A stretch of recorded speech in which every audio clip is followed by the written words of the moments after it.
नमस्ते। नववर्ष 2083 सालको यहाँहरूलाई हार्दिक मङ्गलमय शुभकामना। वृष राशिका व्यक्तिहरूको लागि 2083 सालको ग्रह गोचर कस्ता छन् आउनुहोस् जानौँ।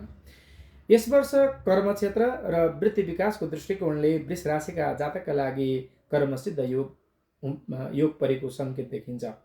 राशि स्वामी शुक्र यहाँहरूको कर्मभावमा उपस्थित रहनाले दशम भावको शुभावस्थाले गर्दा पेसागत जीवनमा स्थायित्व र पदोन्नतिको प्रबल योग रहनेछ। कार्यक्षेत्रमा दक्षता र प्रख्याति बढ्नेछ भने दशमेशको अनुकूलताले गर्दा रोकिएका राजकीय कार्यहरू सम्पन्न हुनेछन् र नयाँ उत्तरदायित्व प्राप्तिको मार्ग प्रशस्त हुनेछ। आर्थिक पक्ष विशेष गरी यस वर्ष 2083 सालमा आर्थिक रूपमा श्रीवृद्धिको कारक बन्नेछ। एकादश भाव लाभ भाव अर्थात् लाभ भावमा शुभ ग्रहको दृष्टिले गर्दा आयका स्रोतहरू विस्तार हुनेछन्।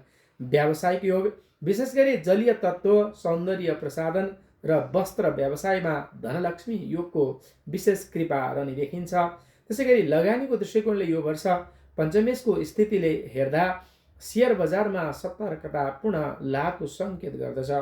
व्ययको अवस्था वर्षको पूर्वार्धमा विलासिता र भौतिक साधनमा राजसी खर्च बढ्नु सक्छ, त्यसैले ध्यान पुर्याउनु होला भने यसले दीर्घकालीन रूपमा सुखद सम्पत्तिको योग निर्माण गर्ने गर्दछ, राम्रै देखिन्छ। विद्या तथा वैदेशिक पक्ष शैक्षिक क्षेत्रमा बुधादित्य योगको फल प्राप्त हुनेछ। असार पश्चात पनि बृहस्पतिको शुभ गोचरले गर्दा उच्च शिक्षा र अनुसन्धानमा लाग्नेहरूका लागि विद्या लाभको समय रहनेछ। नवम भाव भाग्यभाव र द्वादश भाव वैदेशिक क्षेत्रको सम्बन्धले गर्दा वैदेशिक अध्ययन वा यात्राका लागि समय अत्यन्त ऊर्जावान रहनेछ। पारिवारिक तथा प्रेम सम्बन्ध द्वितीय भाव अथवा कुटुम्ब भाव र चतुर्थ भाव अर्थात् सुख भावमा शुभ ग्रहको प्रभाव रहनाले पारिवारिक वातावरण शान्त र सौहार्दपूर्ण रहनेछ। पञ्चम भावको शुद्धिले गर्दा सन्तान सुख र कुलमा माङ्गलिक कार्यको योग देखाउन छ। त्यसै गरी प्रेम सम्बन्धमा आत्मीयता र स्थायित्व प्राप्त रहनेछ, जसले मानसिक सन्तुलन कायम राख्न यहाँलाई मद्दत गर्नेछ।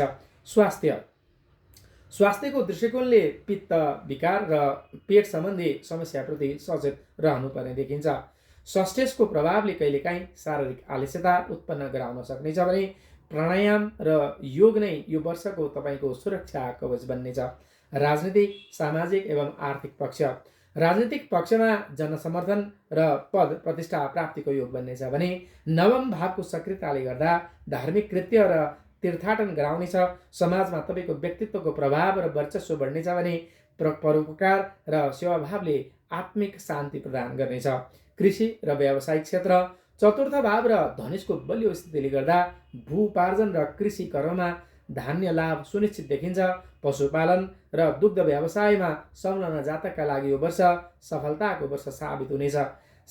शान्तिका लागि केही शास्त्रीय उपायहरू शुक्र ग्रहको शान्ति, वैभव र समृद्धिका लागि प्रत्येक शुक्रबार महालक्ष्मीको उपासना गर्नुहोला। महालक्ष्मीको अष्टकम पाठ गर्नुहोला। श्री सूक्तम पाठ गर्न सक्नुहुनेछ। दानका लागि शुक्रबारको दिन सेतो वस्तु, चामल, दुध वा सेतो वस्त्र दान गर्दा तपाईँको ग्रह बलहरू मजबुत रहनेछन्।